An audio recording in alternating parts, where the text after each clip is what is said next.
Hello everyone and welcome back to the Over Manga Cast. That time we woke up in a podcast and had to explain manga, our heated adventures, overanalyzing manga that we find interesting. My name is Sam, and join me and the rest of the crew on the hunt this week, as we're reading The Hunter's Guild Red Hood by Yuki Kawaguchi. We're reading the entire run of it, because it was cancelled. It's really not that hard to keep up with this one, so it's kind of on you if you don't. So sit back, strap in, and pay attention to the page count, and enjoy the show.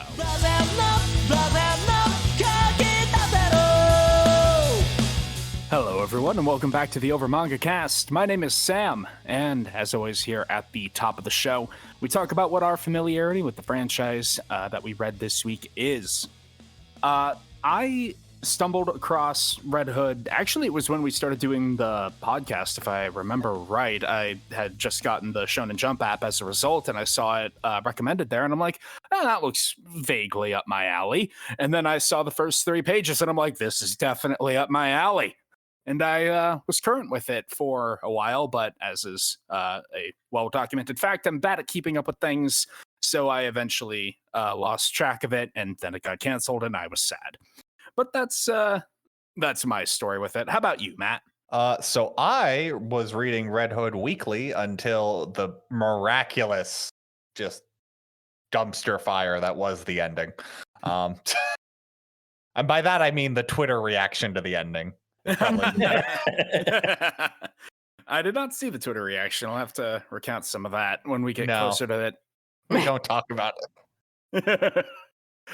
Jay, how about you? So I was not reading it weekly, but I was obviously alerted to when Twitter was throwing a fit. And had, kind of just seen images and brief screenshots and everything. So for me, this is a fresh read, but I was familiar with the series, at least conceptually. All right. And Jacob? I was really only aware that it had been canceled. I knew there was a big firestorm about a series getting canceled in Shonen Jump. I didn't know anything about the series or anything other than, this is a manga that was in one of the biggest publications that just kind of stopped. And so, we open up our story in perhaps the most I can't wait for all this to burn to the ground way possible for a classic fantasy story. Bright young lad living in an idyllic little hamlet surrounded by a loving community. So what could possibly go wrong? It's that surrounded by the loving community is where the death flags start showing up, because these people are way too happy. Oh, yeah. Oh, yes. There could never be happiness. Just going to reach out to the audience. You can experience happiness. It's not some kind of fairy tale nonsense. It's real. So I'll believe it when I say it. But when you're in a fairy tale, experiencing happiness is prelude to disaster. Otherwise, well, then you wouldn't be in a fairy tale. We're making the joke about, the nature of a character doesn't become an adventurer without some kind of negative thing in their backstory. So if the story starts off happy, something tragic is about to happen. That is also thematically resonant to the point of the story. So it is sort of interesting that it almost comically draws attention to that trope, and then later is neck deep in tropes on purpose. Indeed. And it does have a very strong we're actually skipping ahead a little bit because there is the opening 3 pages which start very strongly in medias res. What we will find is after the first of 2 consecutive fights. Yes, tell me, boy, have you ever seen a dragon? Dragons are just from stories. Yeah, that's because we killed all of them. I'm like, all right, cool, perfect. This is exactly what I want. And we are introduced to our young lad, our main character, Velu, who is responding to the threat of a werewolf attack with the plucky enthusiasm that only a young boy in a fantasy story can have, proudly displaying his musket and saying, "Leave it to me, I'll destroy the monster." Velu, that's a terrible idea and you shouldn't do that. That is the reaction of both the community and the audience. Yes, because despite how laden in tropes it looks, he's definitely the kid that's supposed to get eaten by the Witch of the Woods. And thankfully, there is a much more suitable looking character for such a werewolf hunt.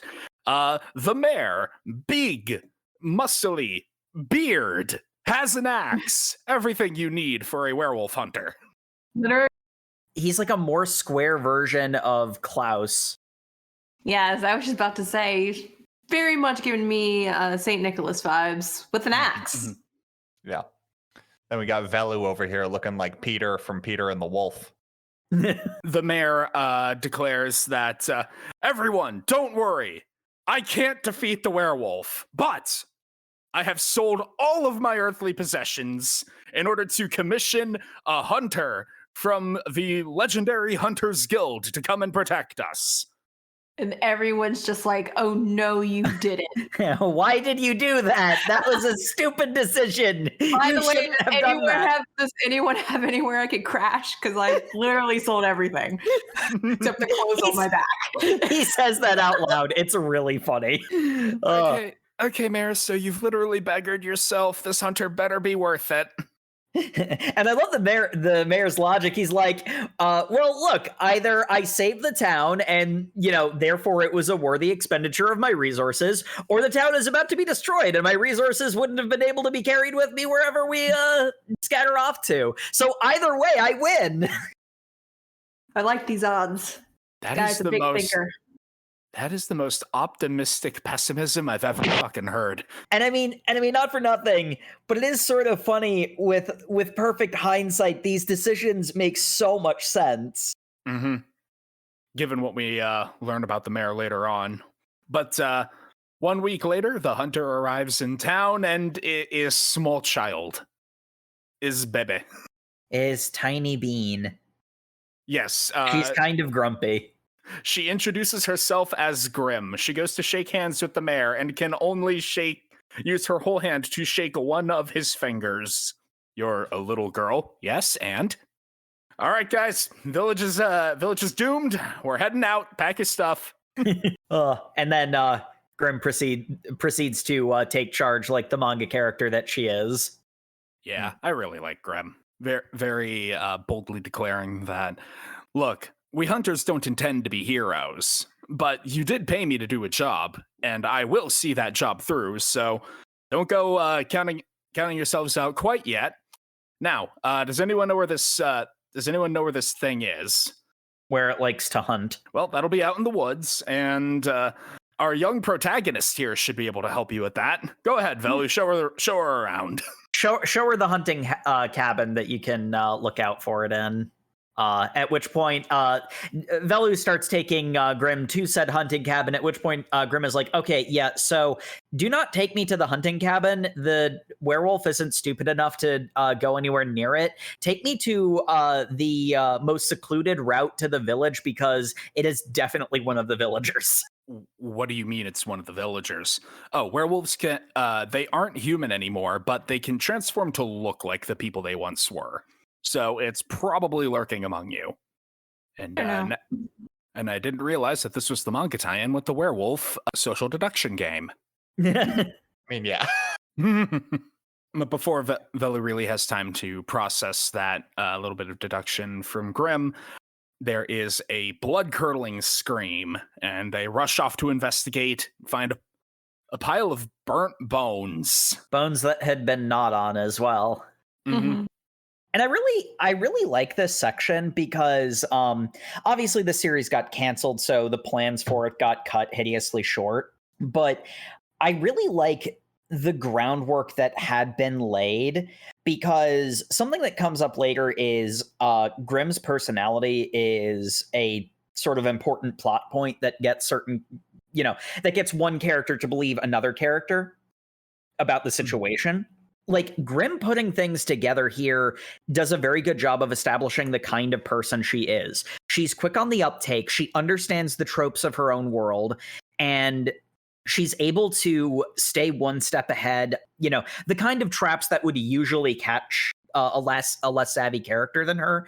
it does a good job of establishing her intelligence and her understanding of the world and its rules. Mm-hmm. She's able to, and actually it's also kind of a bit of a neat moment where the information is presented at a pace where I feel the audience is supposed to be piecing it together at the same pace as Velu. I'm sitting here reading this, and it's like, as soon as Grimm is like, okay, it's one of the villagers. Well, only one character has been introduced so far, so the mayor is definitely the werewolf. And then they meet the mayor's wife, who says, the mayor is the werewolf. Oh, she's the werewolf. She ate him. Mm-hmm. And it's one of those ones where it's at the same pace as Velu is realizing. It's like, wait, if he attacked you and jumped out the window, why is the window both closed and unbroken? And still has cobwebs on it. Also, no blood on the mayor's axe, so he didn't fight back. Mm-hmm. So it was almost like someone he knew approached him with his guard down. Ooh. Mm-hmm. And who better to do so than his unassuming wife, who's old and frail looking? Exactly. How devious. And with the cover thoroughly blown, we now settle into this manga's speciality, which is really frickin' ugly monsters and really stacked ladies fighting them. They're not just ugly; they looked freaking derpy as heck. Seriously. Oh, I love the werewolves in this. They've got like a weird kind of Tim Burton-esque quality to them. Like they're all curly and Yeah, they're ugly as intended. Yeah. Yeah, I describe them as ugly, but I love them. They're great character designs, but they're not meant to be attractive in any meaningful way. And they're not. So, ladies, if you thought this was going to be your hunky like werewolf drama, no, not in the slightest. No, this is appealing to a very different demographic. Yes. we'll get there. Yeah. We get plenty of hints of it when Grimm decides that baby mode is over and activates big mode. Mm-hmm. Very big. Very, very big, yes. I think legitimately Grimm is like 7 feet tall. It's a little ridiculous. So let us point out, this also paralleled, dare I say it, it paralleled the release of Lady Demetrice. Yeah. There were a lot of very thirsty Twitter tweets. The internet was into tall, thick ladies.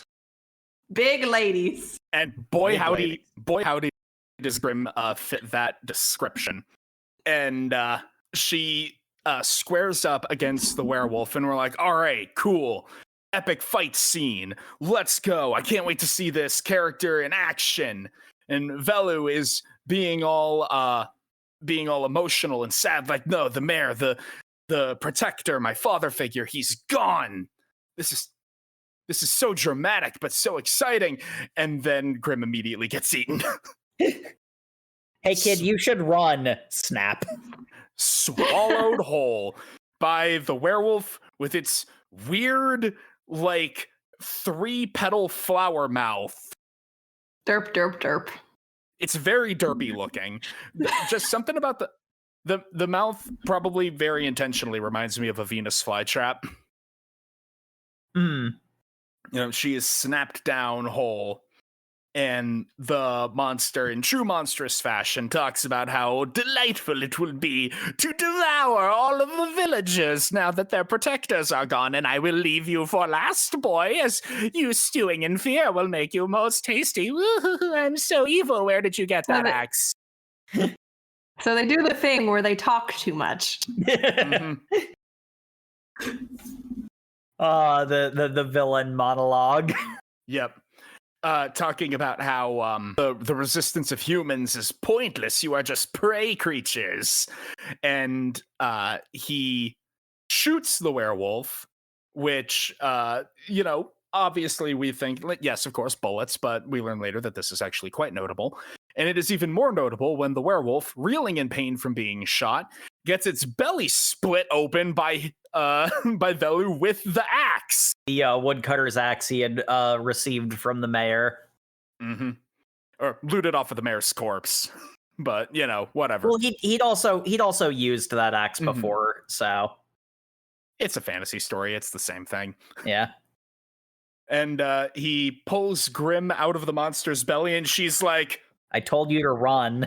A, how did you do that? B, why didn't you run? I wasn't going to leave you behind. No, I meant run like I'm doing this. Out of the blast radius.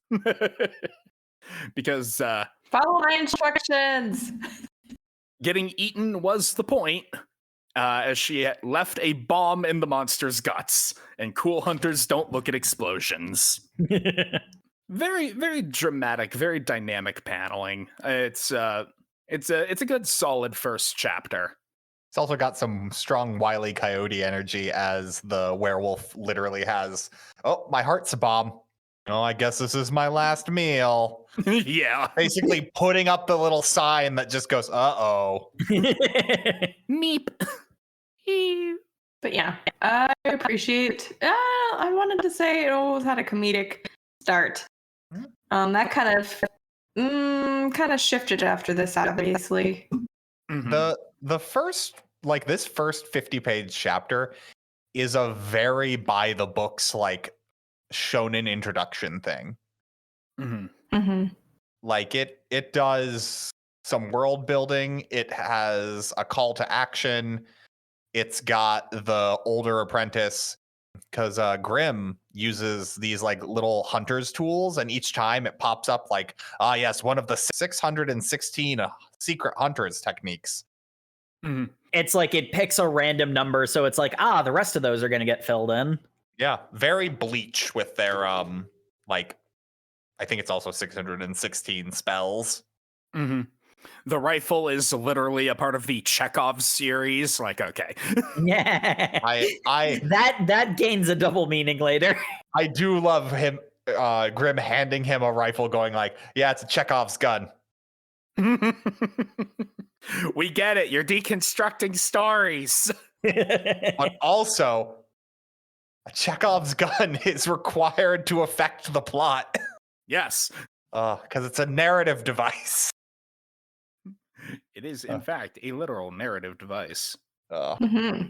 But yeah, this first like 50 page, very by the books. Like, how would you like Black Clover?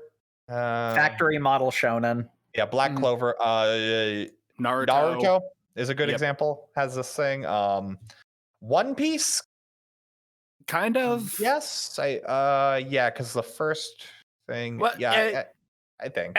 One Piece does it in a slightly different order because, one of the things about this standard opening shonen chapter is that our young protagonist needs to display some incredible, unforeseen power that proves that he is worthy of being the hero. It's like when Naruto does the Shadow Clone Jutsu and whatnot. It's not until after big inciting monster happens that Luffy gets the Gumu Gumu, or no, he has the Gumu. Well, he has the Gumu Gumu. Luffy's a different type of protagonist. He's the like Dragon Ball, like I am super powerful protagonist. This is the overqualified protagonist is what I refer to it as. Yeah, this is different. But like Demon Slayer is another example of this. Yes, Demon Slayer is exactly this actually. Yeah, like I'm tag. How can you tell? Well, your unique character model for one, and your tragic backstory.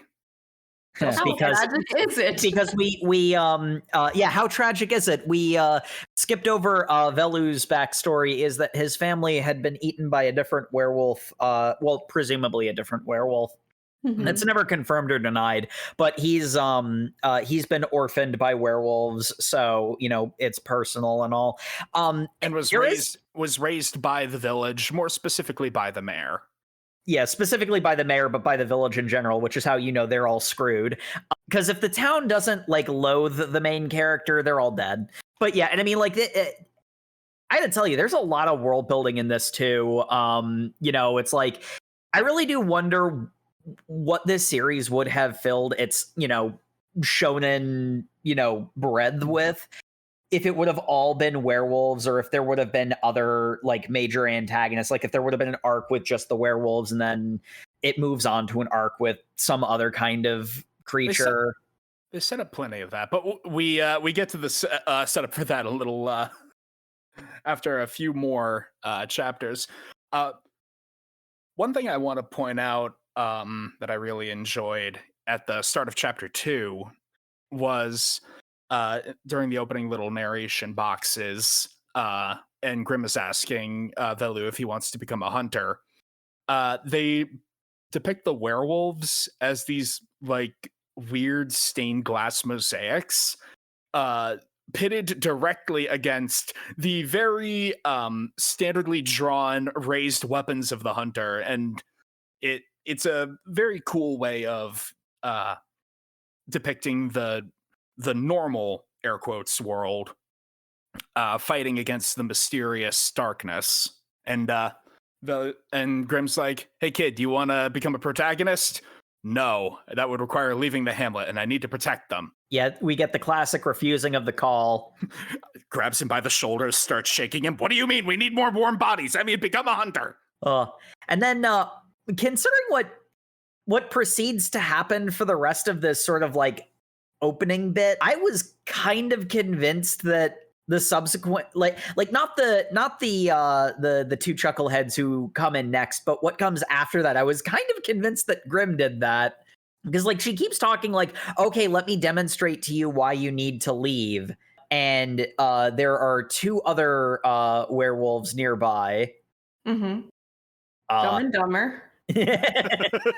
I mean, you're kind of right on that one.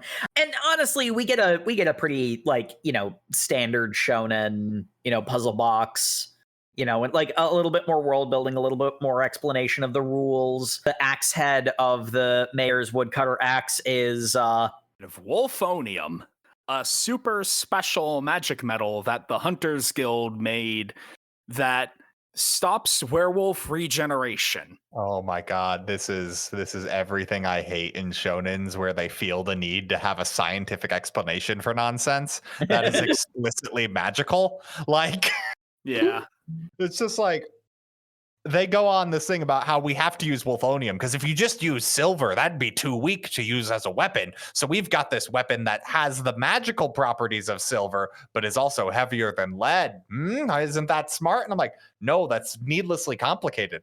The silver could just be magic. Like, yeah. Or there are honestly more clever solutions where you the edge of the blade be silver, but the rest of it be a different material. Because then you can do fun things like the blade breaking being a factor, Nope, it's made out of a super metal. Yeah. I don't want anyone complaining that my katanas don't snap in half unless it's plot relevant. And it's super weird that a whole wolfonium axe would be in this random hamlet. Who was the mayor? Whoa, mysterious. By the way, we have Dumb and Dumber to deal with. Dumb, or as I refer to him, Skinny. He thinks he's the clever one. He's really not, but his grand plan is to have Dumber, or Chubby, go in and wreak havoc so that the villagers hide in a singular place. And he'll slip in among them using his transforming powers. Yes, the town will gather in this shelter and I will destroy them. This is why I am the superior hunter. And this is my favorite instance of Death Note. But if the person in Death Note, if the people in Death Note thought chess was rock, paper, scissors. Yes. It's like, dude. Yeah. Puts the gun to the back of his head and says, "Man, this town has a population that's barely cracking triple digits. I know everyone's face." Yeah, like, dude, who are you? Like, you really think I'm gonna fall for that? Yes.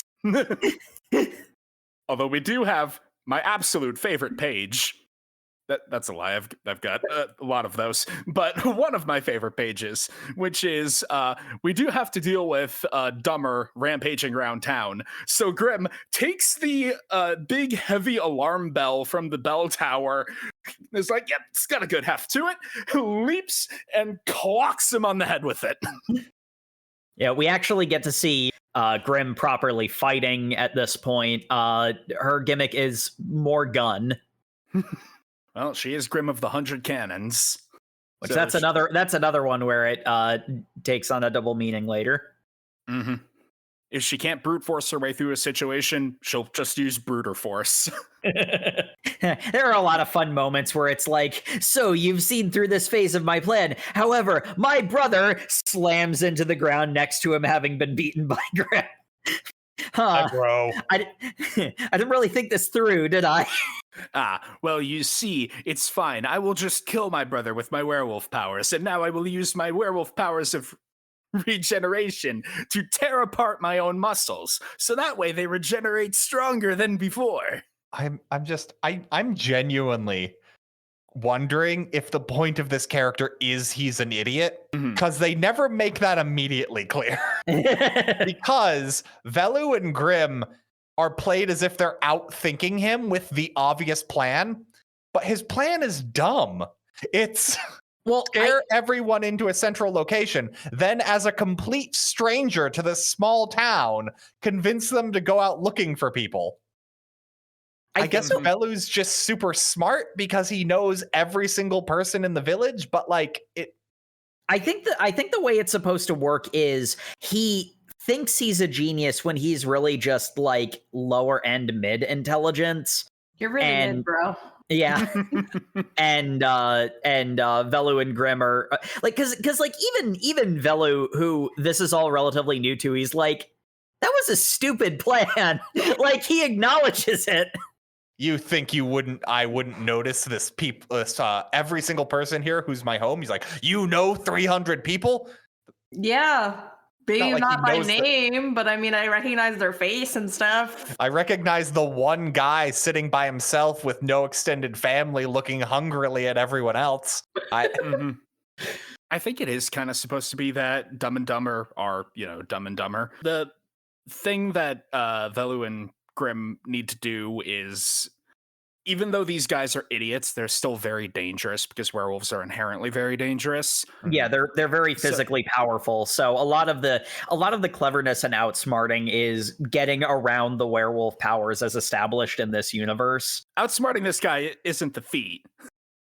And as established, I want to point out, this is how it's explained.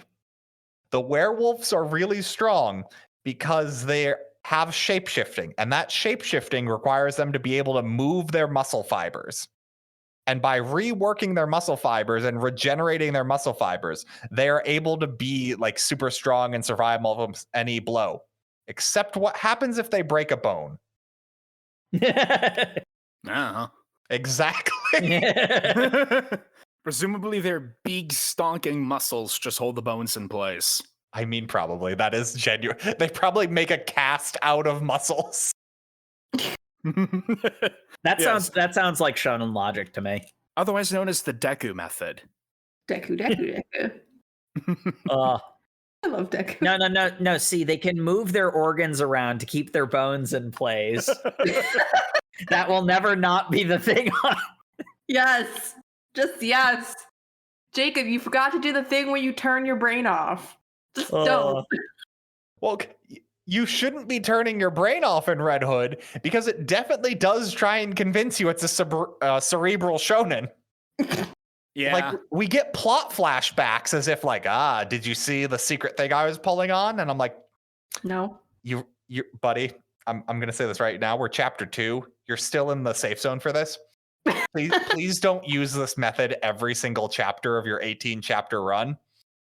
And boy, do they get close. Kind of a little bit falls into the Naruto trap. It over-explains. Because I think that's the reason why there's a lot here I really like, but like it was the sort of thing where I kind of understand why Sam lost track of it. I think I probably would have too if I was just sort of reading it in the wild. It's trying to set up puzzle box fights, and it's doing it well enough, but it's also kind of it's playing its hand a little early, so to say. But we get the whole thing with Velu. Mid-rant, clever werewolf is just like, hey, brother, what are you doing helping me? I told you to go be a distraction, you dumb idiot. Well, I'm going to murder him. You can't murder him. And then Grim's just like, no, hold on, let him cook. I did love that. Velu's like, I'm a good boy protagonist. Seeing this sort of betrayal is even if it's among my enemies, it feels wrong. And Grimm's like, no, you idiot. Let them team kill each other. Velu, we're going to be killing both of these people. Enemy team killing just saves us effort. Ugh. And I mean, like, is another case where just because of the nature of how the series ended, we do sort of see like where it was intending to go, which is a pretty standard, shonen path of main character is a walking pile of empathy. You still need to kill at least most of the bad guys, but having that empathetic streak is ultimately validated by what's sort of exposition dumped at the end. It's very much the case where like this is pretty standard when it comes to the kind of protagonist that Velu is and the kind of series that Red Hood is trying to be. It feels weird when they go through so much effort from like the narrative from like omniscient like narrator and as well as Grimm constantly going like, by the way, werewolves, they're in human skin, but at the point they are monsters who can only be put down, to then have like, but I'm sympathetic to everyone. It's like, but you're fighting like the narration boxes at this time, buddy. Like, look, kid, I understand the honor reflex, but monster's gonna monster. Sort of my perspective on this is twofold. I think my overall view on Red Hood is I see the ambition, I see where it was going, and I like where it was going. I just don't know if it had its full run, if it could have managed to pull it off. Because it's like, I am always going to be on the side of a character who's like, yes, it's not logical, but screw that, empathy is good. I'm always going to be on the side of that character. Because empathy good. I'm sorry, but I'll die on that hill. But at the same time, there is the fact that like the narration boxes are directly refuting him. I'm going to skip ahead to the end because hopefully, listener, you've done the reading. The narration boxes are literally diegetic, and they are proven that they can be wrong. So like that's sort of where this is going. Like that's the reason why the narration boxes are being actively refuted. And it does do a lot to early on establish the fact that like narrative, like not even just something like it's the Chekhov series of gun, but like characters talk about like the script and altering the pages and such. Like there's an obvious meta narrative coming very early on, but it is very much the case where it's like, depending on how long you try to stretch this sort of thing out for, does that get lost for the audience? Because if the audience doesn't pick up on that, it just comes off as a mistake. Because it was as short as it was, it never got to the point where I was like questioning whether or not this is a plot point or a mistake. And I don't know which side I would have fallen on if this had been the long form shonen that it had intended to be originally. Yeah. It'd have been nice to find out. But hey, the werewolves are defeated. So everyone survived. Wow, this is so cool. We sure did a great job, guys. Why is a giant smoke portal opening up? Why is there a 30-story tall werewolf here? With a sassy lost child. Yeah, this is the part where I was like, so Grimm said that she was going to show Velu why he should become a hunter. They succeeded in protecting the village, and Velu proved that like he can do it on his own. So like that seems like it would incentivize Velu to stay, and then the BBEG, or at least the presumed BBEG, shows up, and it's like, Grimm, did you summon the BBEG to destroy his village to give him the tragic backstory? I am the Y Wolf. That it turns out that is not what it was, but it's one of those ones where I'm like, or that is what it was, but it wasn't Grimm that did it. I was expecting a Grimm betrayal as being, one of the aborted plot lines. A Grimm betrayal. Very funny. But yeah, we get a werewolf the size of a mountain with cute witch girl sidekick who says, I'm here to check on my sons. Oh, looks like they're dead. What a shame. Hey, by the way, boy, you look pretty cool. I'm not gonna kill you now, but when you're big and strong, I'll kill you then. Later. Also, witch girl, light this bitch up. Yeah, Lycaon and Cinderella. I do like how Lycaon's entire character is just going, Omoshiroi. That is his entire personality. And I That's love why he's here. I love the ultimate reveal with him. Mhm. The ultimate reveal with him is just fucking hilarious. The ultimate reveal with him is very much where the series got canceled. Because that was definitely not supposed to happen that early on. I mean, it also definitely, the series got threatened to be canceled immediately after this chapter because things start going into hyperdrive. Yeah, the series progressively accelerates over the course of its run. You ever end up becoming the victim of corporate cuts by being turned into an example of meta-narrative cutting? Oh. But Grim goes to try to fight Lycaon. We learn is his name, Wolf King. Her magic power runs out, which we learn is that she was cursed by a witch to be turned into baby mode, and only by casting a magic spell can she revert to big mode. But she can only stay in that form for 3 hours a day until she becomes very tired and cannot be big mode anymore. My favorite consequence for using magic powers, I get sleepy. That means whatever you want it to mean. Okay, Megumin. Belu decides to stand up against them with a rake. And that's when the Omoshiroi happens. And Belu's like, okay, I'm officially out of excuses to refuse the call anymore. I'll become a hunter. Oh, whoa. I didn't say it'd be that easy. First, we got to go get on a crab. What? We're on a crab now. You heard me. I gotta say, one of the greatest victims of this series being canceled is we'll never learn more about their crab-based infrastructure. Yes. They have so many of them. I love that they're going through this desert on a hermit crab transportation. And that makes sense because hermit crabs, it's just a huge hermit crab that has a bus on its back. However, Yes. while in the desert, coming out of the sand is a giant armored crab. And that has a foam that when mixed with sand becomes an adhesive, and it is stuck a tank to its back. Yes. They're called armored crabs because they create their own armor. But this one had a tank. What's a tank? You'll find out about it when you get to town. What? He then proceeds to not find out about it when they get to town.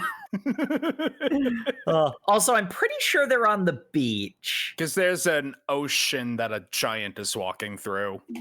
That makes sense, but the beach they're on is so ridiculously wide that there is a large swath of sand, I should say. Like, this isn't like a couple of yards. This is at least a few miles because this is a whole like shot from like targeted range. Because we find out there is a smaller type of hermit crab that lives in people's skulls, and those are intelligent and have long dexterous arms, and that is manning the cannon inside of the tank. Wait, what? So this is literally like a face hugger type situation? I want to explore this world of I mean, crabs are the ultimate life form. Yeah. All things must inevitably advance to crab. Mm-hmm. Those are facts. Yes. Yep. But they have to fight the crab, except Grim can't because she's sleepy. Sleepy. So she needs the there's these two chauffeurs. characters who are like, we weren't good enough to be hunters, and that's the whole reveal is they're like super good soldiers, but even they failed the hunter exam last time, which cool. And they're siblings. They're Sasuke alikes. and they also continue the running theme of this manga, desperately attempting to do Western names. to Tilty and Milty? Title and Midle? One or the other. It's got too many Y's in it. Yeah. I think it's supposed to be Tilty and Milty. Yes. That's how I read it. Confusingly enough, it's actually Tilty and Midle. Here's two characters that are going to get a lot of character development on all the arcs we're going to have. unfortunately. But after defeating, I'm making jokes, but I do feel bad about that. Mhm. Oh. After defeating the armored crab, they arrive in town at the dumbest shit I've seen in my life, but I love it. The combination freight train, boat, training camp, mobile fortress, Just don't try to. I can't. Physics, no. the ironworks. You're in the freight train. You're in the mobile fortress. You're at the It's- combination freight train and mobile fortress. It's like a 25-story perfect, OSHA would have a fit, okay? perfect cube that is On top of a normal ass sized train.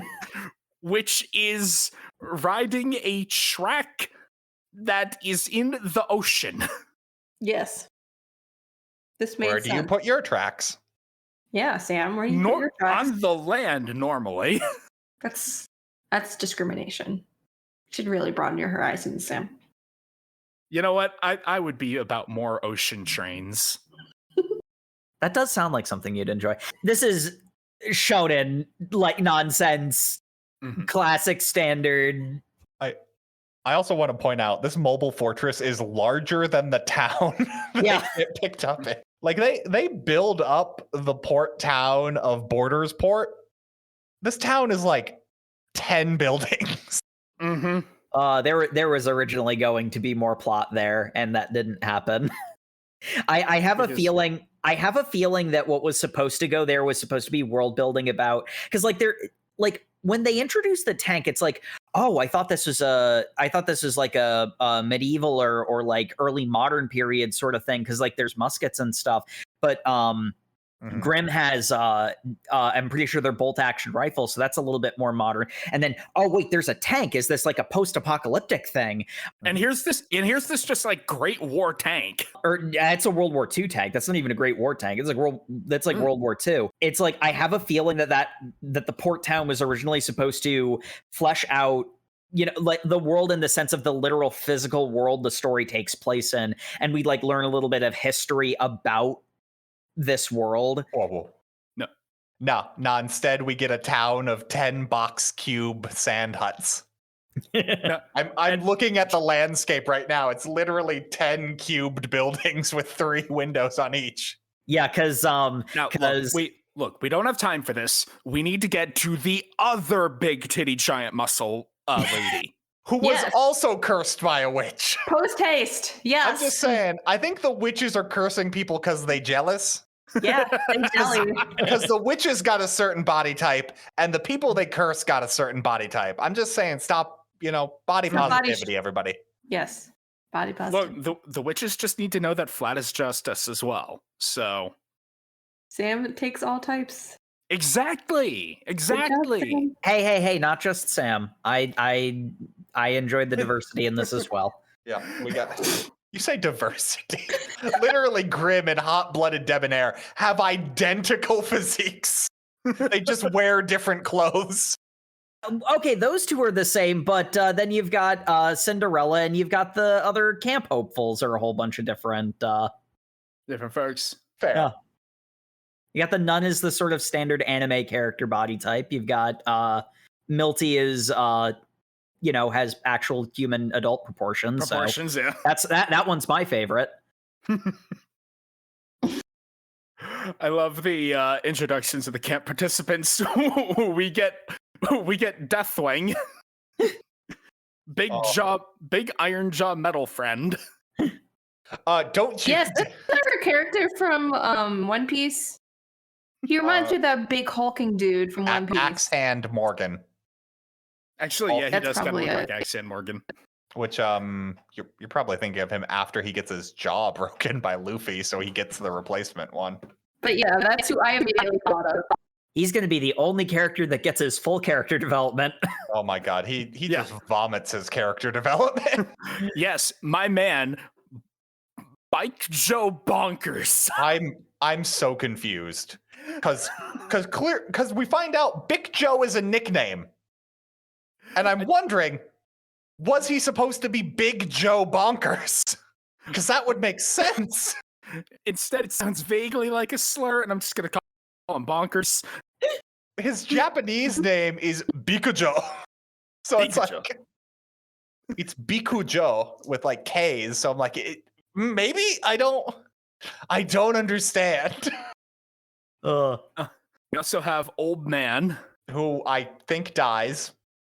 No, he gives up Oh. and rows himself back to shore, because that's the way this works. This is a 3-month ride in the combination freight train mobile fortress, where you're being put through a ostensibly very hellish training by mommy, I mean Debonair. The manga wants you to call her mommy. Yes.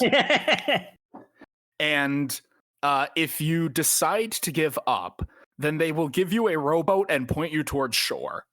Here's the thing I don't get. The thing? There's lots of things I don't get, but this one is sticking in my craw. It's the problem with the Swordsmith Village thing. How do you get there if it's secret? How do you get there on a train if it's a secret location? Yeah, the Hunter's headquarters is a uncharted island on no map that a train goes to. You don't even have to follow the track. This ship makes yearly, if not every 6 months, journeys to this place. Like, judging by Bonker's backstory, it is basically round trip constant. So you could just follow the train. Also, there are windows. Also, they give you a rowboat if you're a dropout hopeful. There is such a massive trail of information leading to this secret base. Look, Yes. The Hunter's Guild is clearly full of very, very qualified people, but not for the reasons you think. There is also the factor that plot armor is an actual thing in this, but again, that's one of those ones where it's like, if this had been longer form and the audience doesn't pick up on that, that just comes off as a mistake. also is just a mistake. Well, yeah.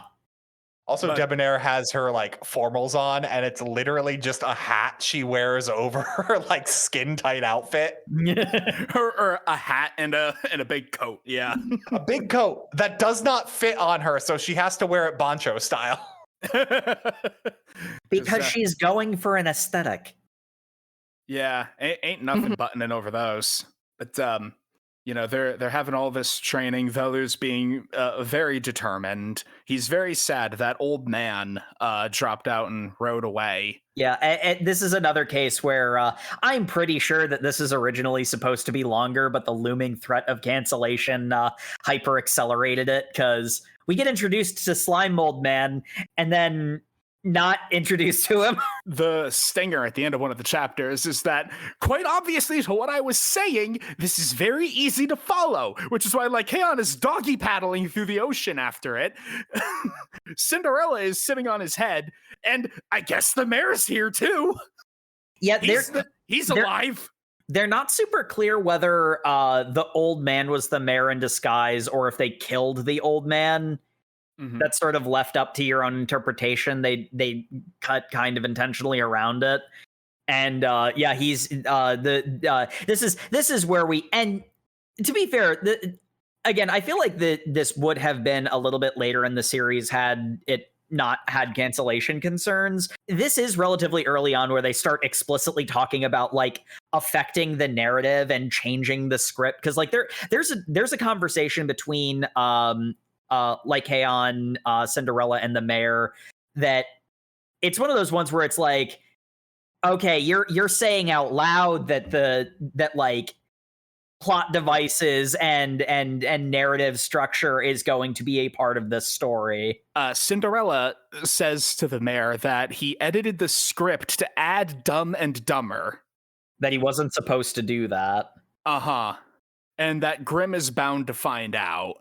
At which point, she'll report it to the guild, and something bad will happen to him. We also learn that the mayor's name is Peck Horlock, which is the most evil sorcerer name I've ever heard. For a man built like Joe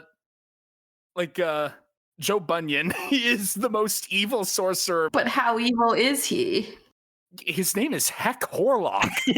A part of me wants to say that depends on a matter of perspective, but Heck Horlock. Yeah. No, I mean, okay. The mayor, he's Square Klaus, is what he is. Yes. And that is why he has he has the mysterious infinite backstory and knowledge and power. Oh, I just love how Cinderella goes on this whole thing about like, you outlined that initial conflict in so many different ways, and you could have done it so many different better ways. All you've done is waste page space. And I'm like, okay, Mr. Editor, I get it. Do you get the metaphor? You guys ever have to do like writing workshops or like trying to help out someone writing something, and you just have to read their like fiction script, and you're like, oh, you have literally just poured an exact life experience onto the page and are pretending like it isn't? Mm-hmm. That's a hard conversation to have with them, because they're like, yeah, no, isn't this a weird relatable thing? No, this is relatable to no one other than you. Oh. Yeah, I'd do that before. But we continue the training arc, the much abbreviated training arc. We are introduced to Mold Man. His name is Mariopius. Just call him Mary. And Big Joe Bonkers shows up. And Tilty is here, I guess. It was never made explicit that he was joining this training camp, but he's here now. Until now, yeah. and again, this is one of those ones where it's boy, I can't wait for Milty to get her character development too. She's also here. Obviously, she can't go into the boys' dorm. Yeah, her plot arc is going to happen later. But like, it's so weird why this scene happens, because they're like, we had so many dropouts. They're condensing us into like rooms. Your 2 roommates dropped out, so here are your 2 new roommates. And I'm like, maybe you could have just been roommates from the beginning then. Like, well, that I think it's pretty obvious there was originally going to be other characters that were the dropouts that got cut. Like you can see, the further this goes, the more cuts you can see. But here's the thing. We saw the introduction and it was clear they were already making cuts. You could have just done it then. Like, it's... Yeah. I see. I feel like there's some crossbone in this where the mangaka is like, if I just overstuff this, maybe I can like get permission to go back and fix it someday, which is such a sad and self-destructive way of writing a story because it never helps. There's a lot of pettiness in this narrative. Yeah, we'll get to the final conflict. I'm not gonna say I dislike the final conflict. Well, I've got we'll words get there for it when we get there. We'll get there when we get there. Right now, we have gone through all 3 months of this training arc in 1.5 chapters, and now it's time for the debarkation exam. We saw none of the training other than they worked out, and some people quit because it was too much working out. Also, they had to eat fish salad or something. Yeah, there's some sort of weird food. But the debarkation exam, which is different every time, so you can't prepare for it. Or if you pass, then you get off at the stop at the island and, become a hunter. If you fail, then you need to ride the train back, doing all of the working out again. Well, Sam, they can't kick you off the boat at the end, because then you can just sail to the secret island no one knows the location of.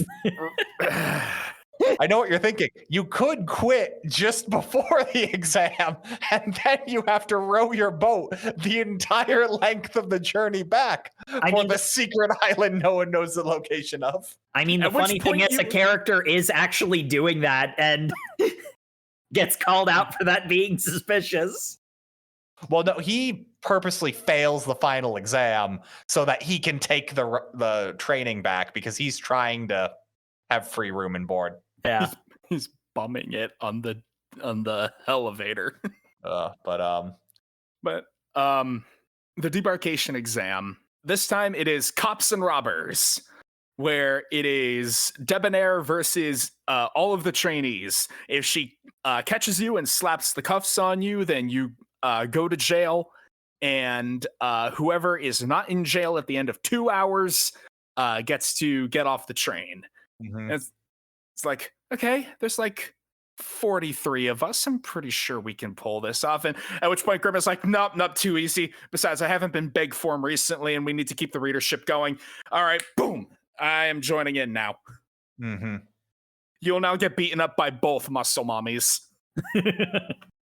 But wait a minute. What's Debonair's power? We don't know. All we know is she is large in several ways with muscles. Also, she has a real warm handshake. Yes. You shake her hand and your hand feels kind of singed. So we gotta real quick have a kaiju show up so that we can establish how utterly screwed hopefuls are. I like the giant monsters, and Me like too. the cool manta ray with the like crabs are like cool set pieces. And clearly, what was happening? Well, no, because objectively, this is the first time anyone sees anything. So what should have been happening is along the way, they should have been fighting these things in the water. But we get this scene where a tidal manta ray comes up. That thing's as big as a tidal wave. Certainly looks to be. She jump out a boat. She punch it real good with her super fire fist and make a cannon. She puts on God, what are the Big Daddy ripoffs in BioShock Infinite? Handyman. She puts on a handyman suit. Yeah, she puts on her handyman cosplay, which is only for her arms, her shoulders, and her tits. There's still a cleavage window in it. Because yeah, of course. she needs to vent the heat. She can't be trapped in there. Yeah. Yeah, so you got to put it right there. Yes. That is the optimal location. You know, people There's can science and choose. stuff. People can choose what they want to wear, Jacob. You can't police women in fashion choices. I like how I'm the one who was complaining about this and Jake's getting roasted. Bold of you to be a Puritan. But yes, this is where Grimm expositions that Debonair was also cursed by a witch to have her body exude extreme heat without burning herself so that she burns everything else around her. Love the clip we get of a child in the middle of a burnt down village, and I'm like, oh, that's really cool and impactful. Immediate next slide. But don't worry, she's learned how to control it perfectly. Cool. Yep. I do like the setup and payoff that Cinderella is the one who cursed Debonair. Mm-hmm. Considering what remains of the story, because like again, obviously there was so much more that was going to go in here. That was well set up and paid off. Mm-hmm. She uses her 1500-degree billet punch. Notably does not kill the manta ray. It turns it around and it's like, okay, I'm going to go somewhere else. Because it's in the water. Yeah. You can't burn in the water. She flies back, drops down in front of the trainees and goes, all right, fight me. Please, no. Yeah. And like the participants themselves, I think we're going to need a few minutes as a break. Yeah. As we prepare for the game of cops and robbers, which no one will have any comments on. Definitely none. Fun. Be right back, folks.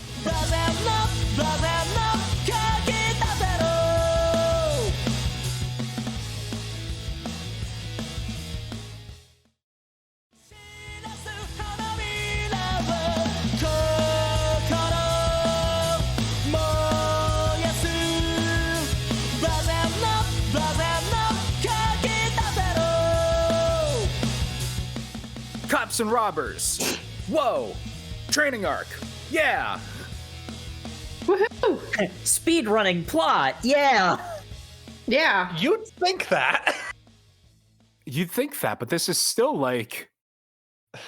Yeah. Well, I mean, it's the training arc, and I'm only speculating that there was going to be more with that town, but I feel like that stuff got cut to get to this quicker. Oh no, I'm saying this cops and robbers takes basically the entirety of the run left. There's like 3 chapters at the end, but like this cops and robbers takes some time.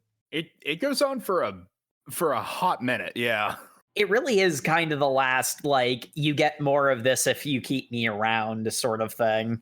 And then the audience clearly had a defining, okay. We have to do the thing that in these sorts of like tests where the main character's squad does something that is outside of the common wisdom, and this is like, oh, they actually understand. Whoa. I love the realization one of them has. It's like, that's an incredibly impractical way to have a final exam. You're right. It is incredibly impractical and actually tests nothing. I disagree.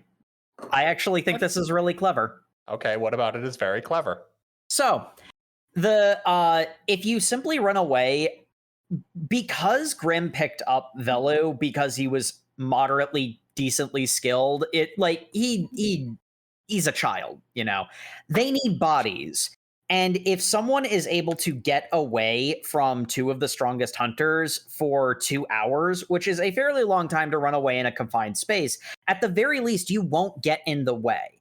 You'll at least be a warm body. And they know that you'll be at least strong enough to, under the right circumstances, take down one of the enemies that they face because you've done all the training to get there. That means you are at least good enough that they can let you in the guild and the lowest starting level. However, as Velu and some of the other participants realize, this is a test to see if we can become hunters. If you get away, you prove that you are at least physically capable of surviving the fight, but going after the things hunting you and turning, the hunter into the hunted, that's exactly what happened with Grimm in the very first fight with the first werewolf. She used the fact that it was trying to hunt her against it to actually kill it. Ooh. Mm-hmm. They want a test that is strenuous enough that it will weed out the people who simply aren't strong enough. If you get caught, you get caught. You're not strong enough. And then they want to see of the remaining people who's leadership material and who's just bodies to throw at a problem. Yeah, it is.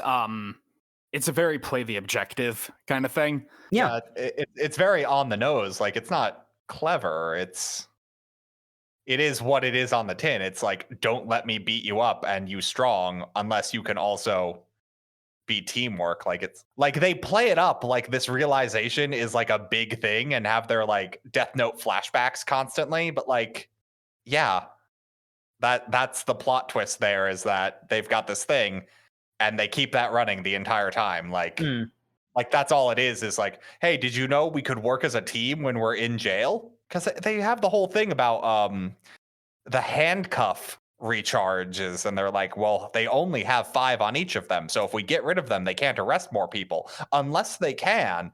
And there's a whole Venn diagram of it, and it's like, at the end of the day, the plan still is then get in jail and have someone break everyone free at the end.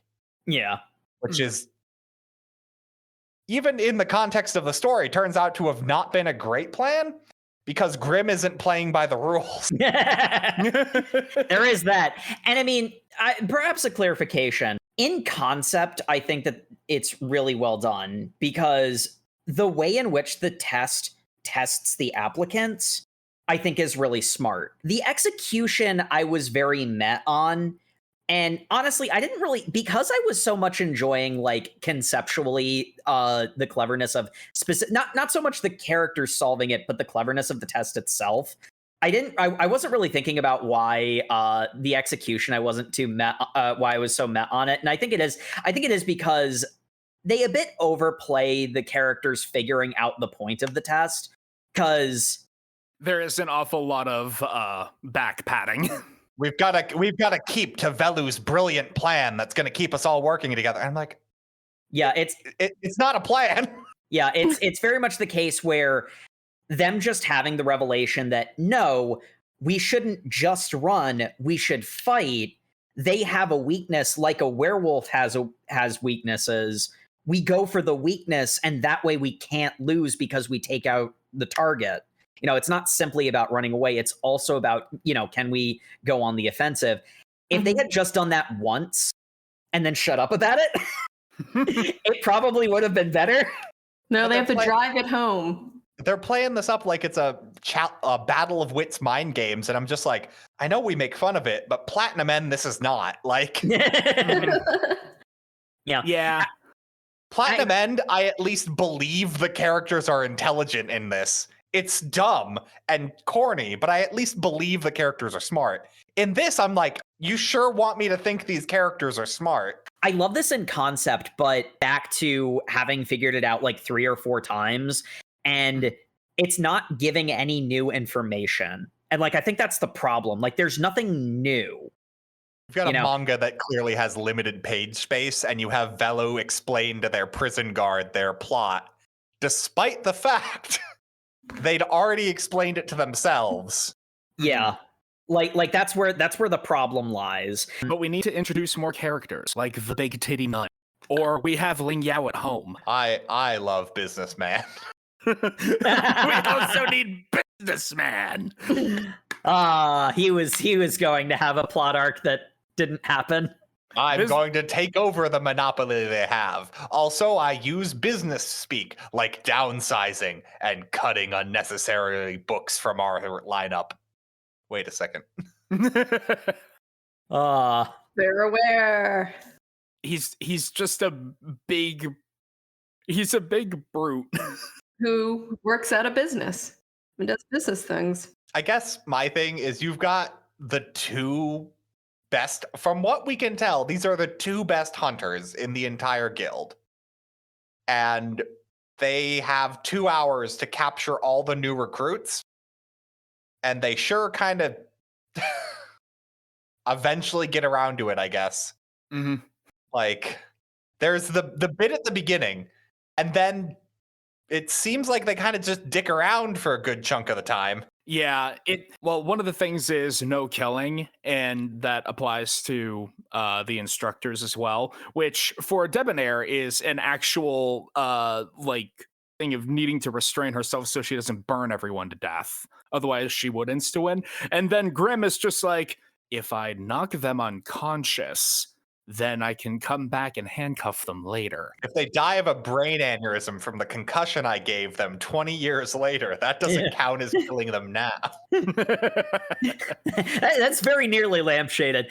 I mean, like, there are parts of this that are like, again, I love it in concept because there are parts of this where it actually like pulls off what because it's trying to be a puzzle box fight is what it's going for. And like, there are clever moments like, what's the best place to hide from Debonair?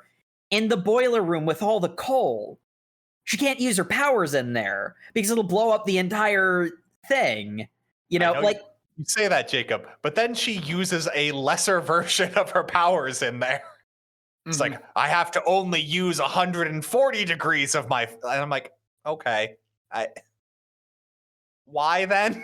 That's a, the instructor is stronger than we thought moment, which is pretty standard. It's setting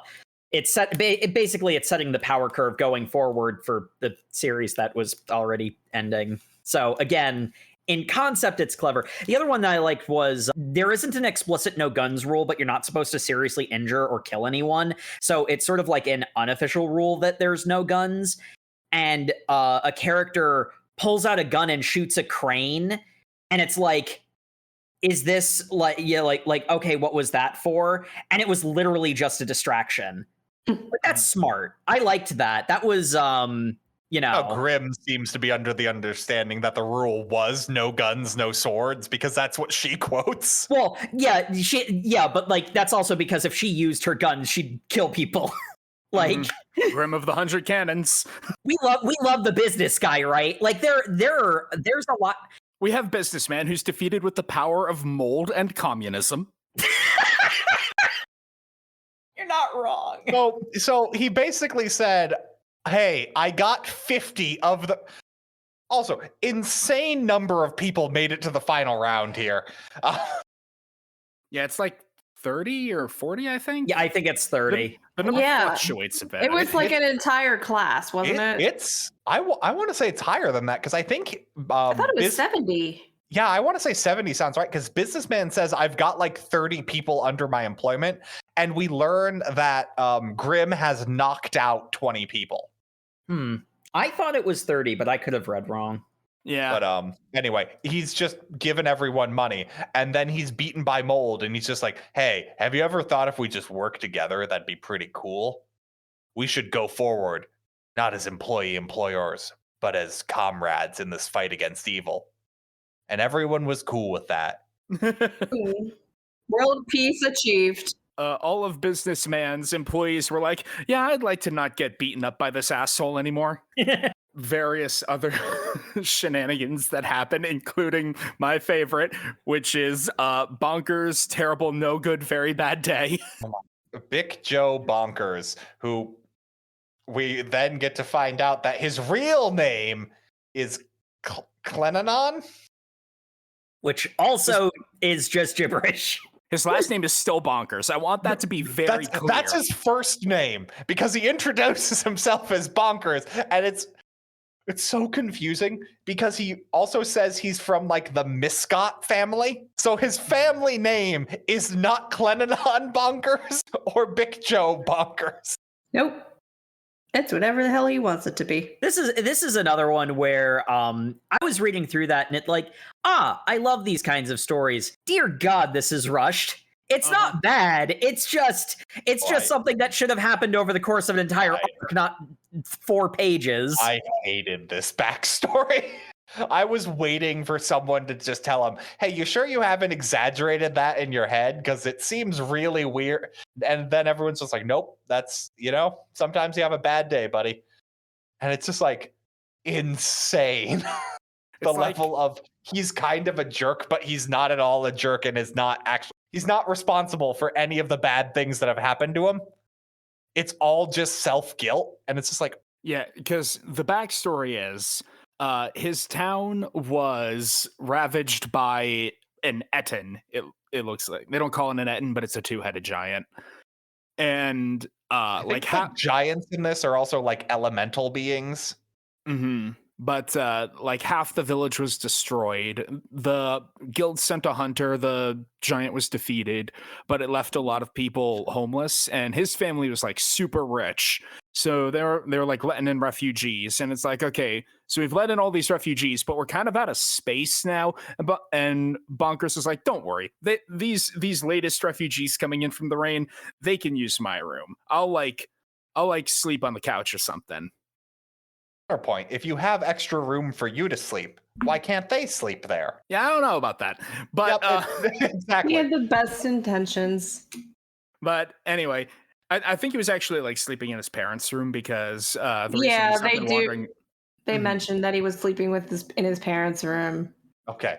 His father's snoring was keeping up, so he was wandering around. And it's like, the lights are on in my room. Hey, those refugees I let in are looting all the stuff. Hey, you there! Stop it! Oh, don't give him that much of the benefit of the doubt. He listens to them go, yes, we're criminals and we're stealing from them because they let people in. We're taking advantage of their good fortune. Hey, what if someone sees us stealing? Oh, don't worry, we'll just murder them immediately without any questions because we're bad, evil people. Wait, what was that sound out? I'm gonna do some murdering. Time to stab this child.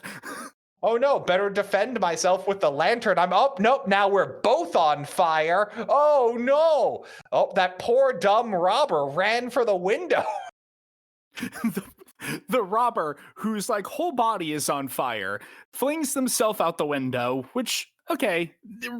Because they saw a well, but the well had a gate over it? I don't think the paneling in this was very good, honestly. Also, it was raining outside, so like, I'm gonna jump into the rain. I think the very evil, very bad robber mentioned something about getting into the rain. Yeah, I think that was the goal. That would make sense then, because Big Joe does say that guy forgot we were on the 2nd floor. And then he put the water out. He grabbed a vase and extinguished himself. But it was like his chest and throat were scorched, so he can't talk. Makes me wonder like what his voice sounds like. It probably sounds like this. And then, like any reasonable person would do, because he can't talk, everyone believed the person holding the knife saying, that guy tried to murder us.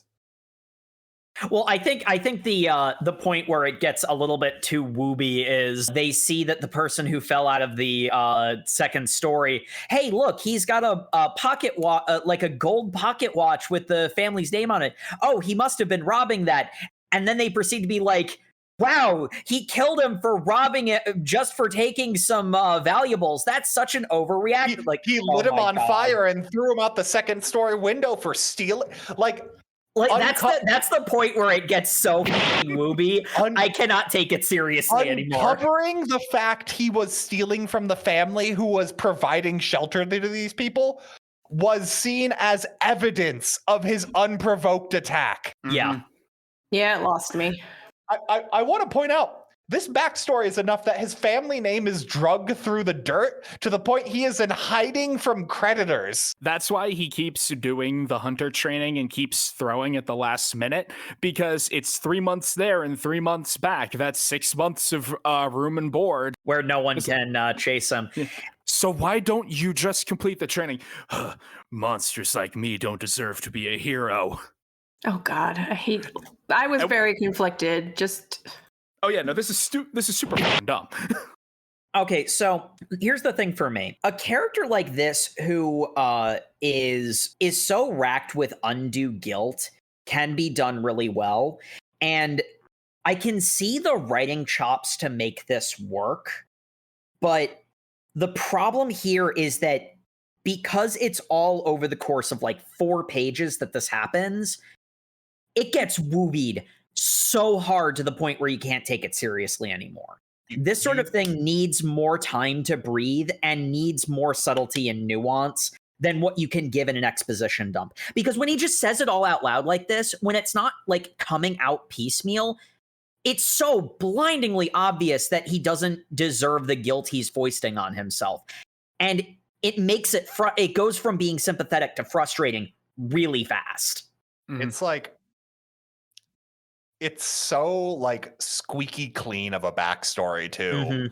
Like the forgiveness means nothing. There is nothing to forgive. There's nothing to forgive. You can't have the character arc of, hey, because Velu at the end of this like puts his life out, like he like is going out on the line for him, going like, no, he deserves to be a hunter too, because it doesn't matter what our pasts were. It matters that we turn over a new page and start a new life and work to helping people one day at a time. I'm like, that only works if they've done something wrong. You can't forgive them for doing nothing wrong. Velu does that whole thing, and Bonkers is like, you're right, little buddy, let's do this. And then Grim, who is standing there listening to this, is just like, also, you're talking about hunters being heroes. We're not heroes. We do a job. I was there. I killed that Etten. Hey, do you remember the beginning of this manga where like the hunters work for money? We don't mention that ever again, but we work for money.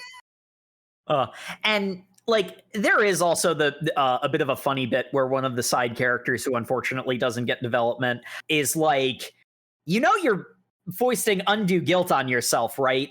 And like there is the squeaky clean nature of it, but like there's a way to make a character who is feeling undue guilt work.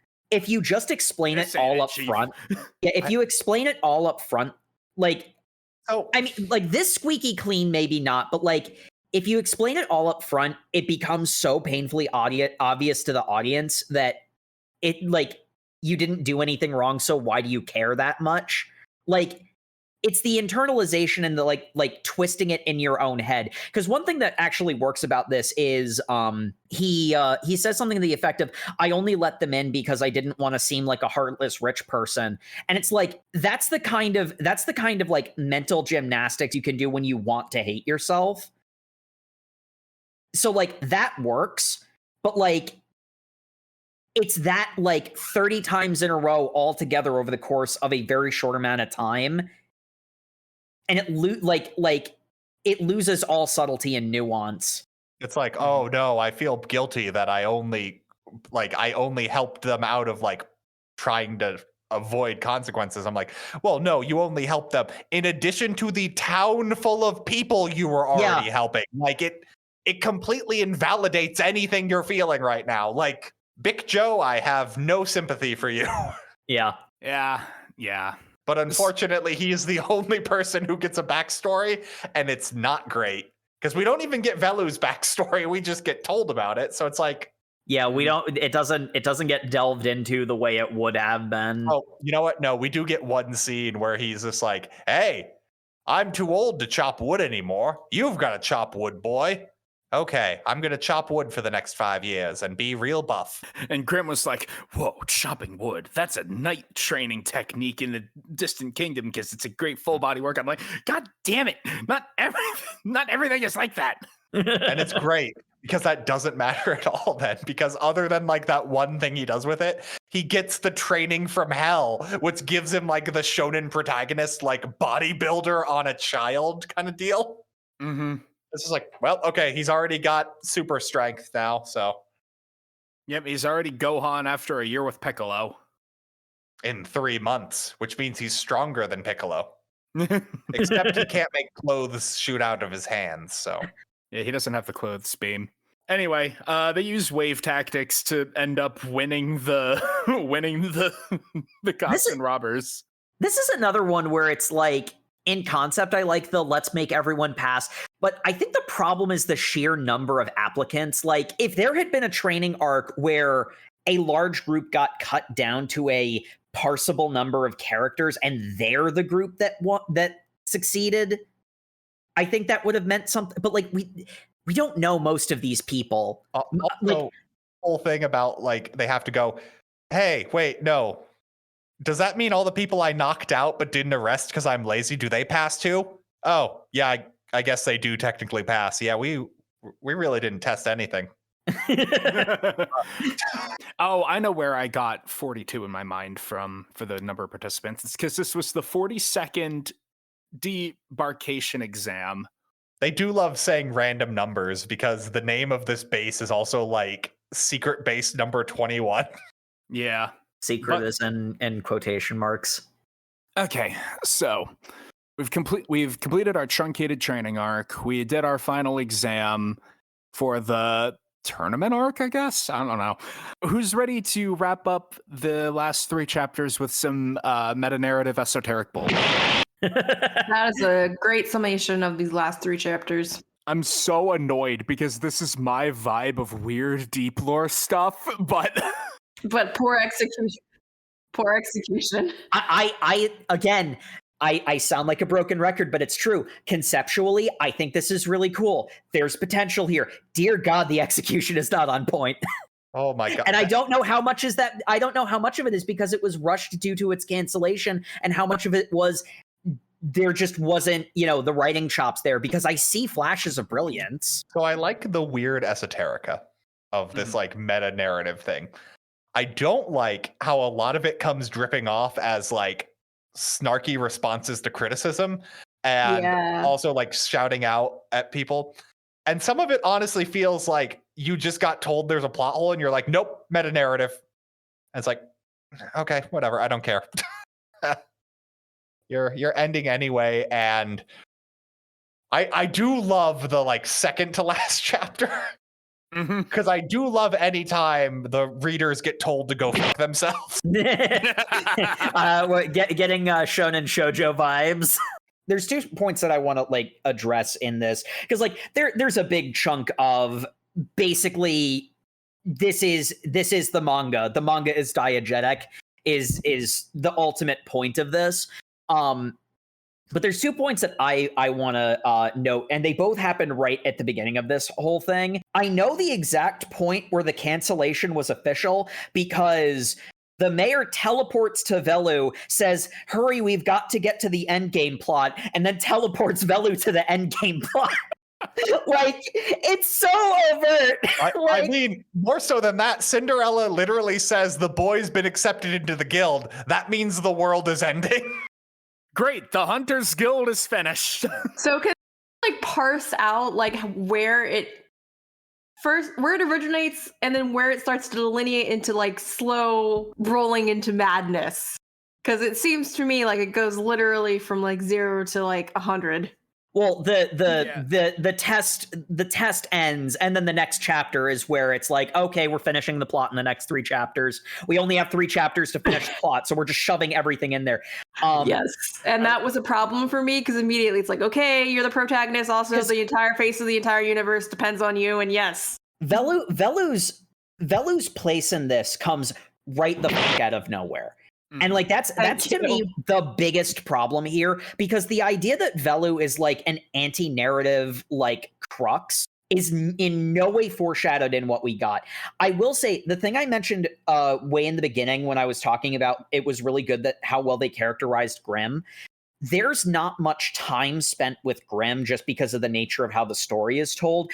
But when people start saying Grimm's acting weird, it didn't land as hard as it could have had we spent more time with her, but there is a noticeable shift in her character the longer it goes on.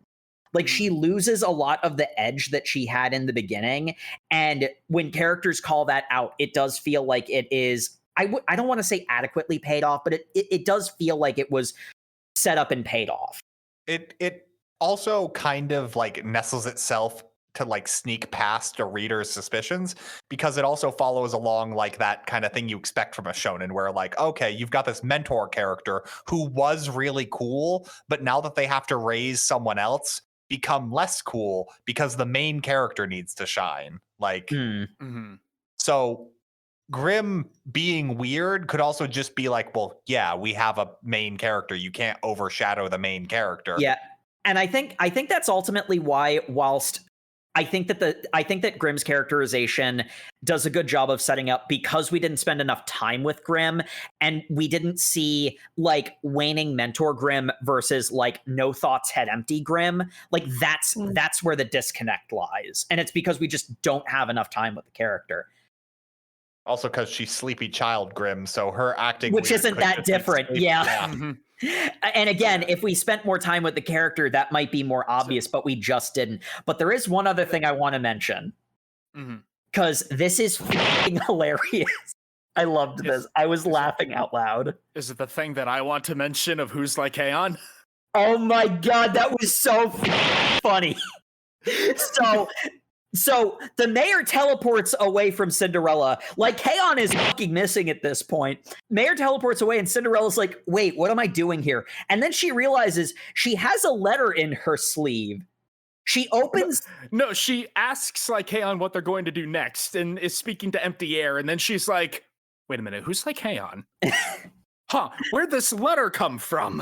And she opens the letter, and the letter says, my name is like Heian. If you don't know who that is, and there's an old man next to you, kill him immediately. He is tampering with the fabric of the universe.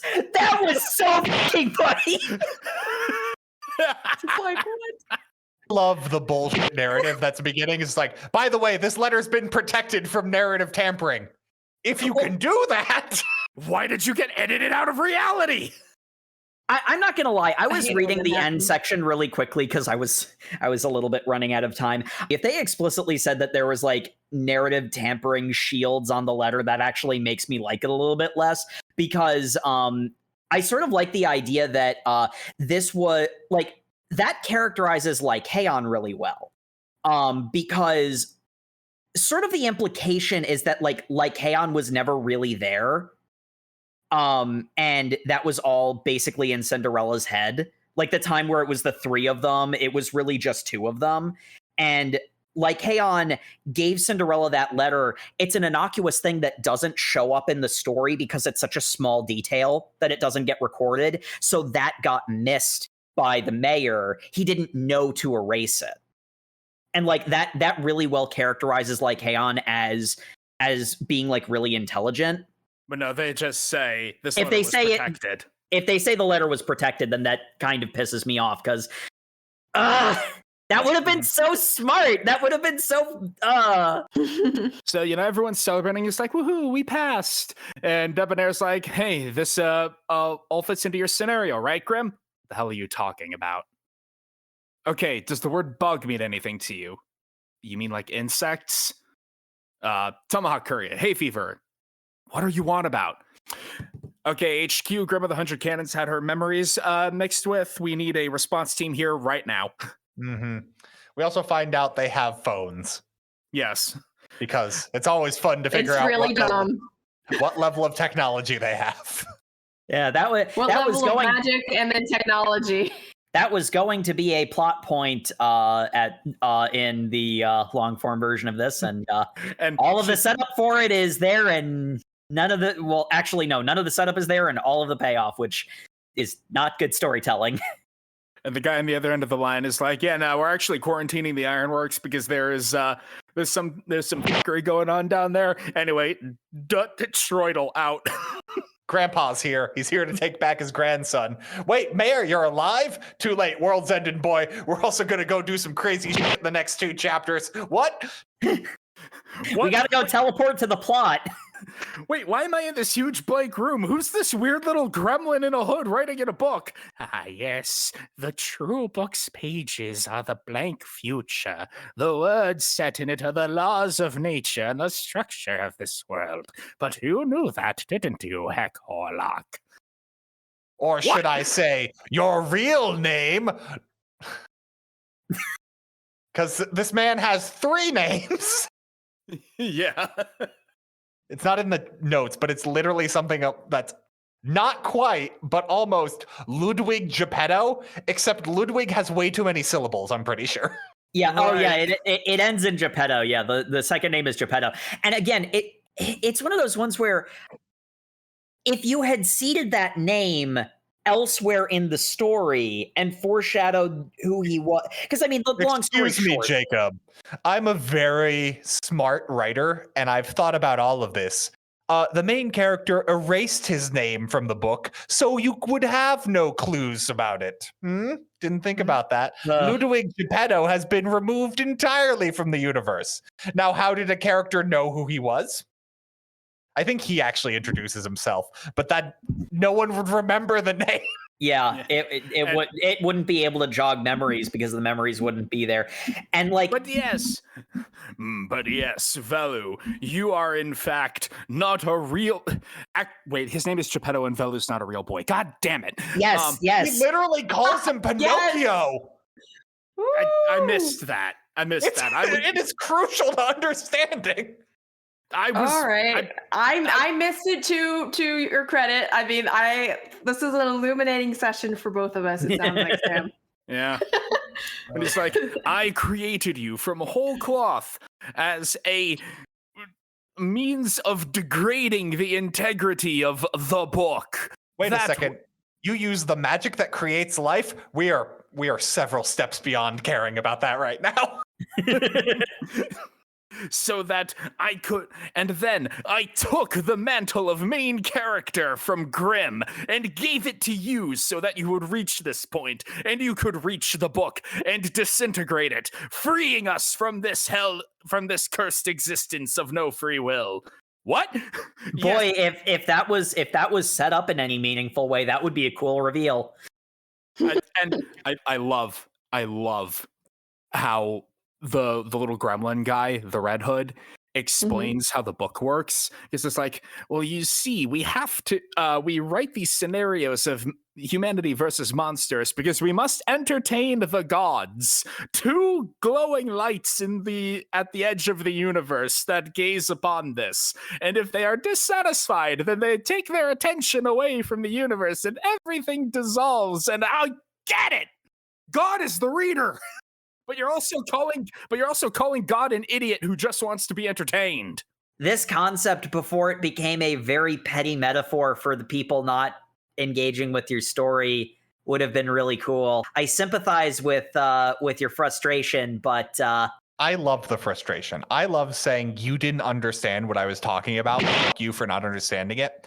If it wasn't wrapped in all the petty nonsense of look how complicated my story actually was, like Shonen Shoujo just cuts its hands and says like, okay, you didn't like it, fuck you. This decides to go, here's everything you could have had. This is like if your ex posts a whole bunch of like bikini beach pictures after you break up, it's just like, cool.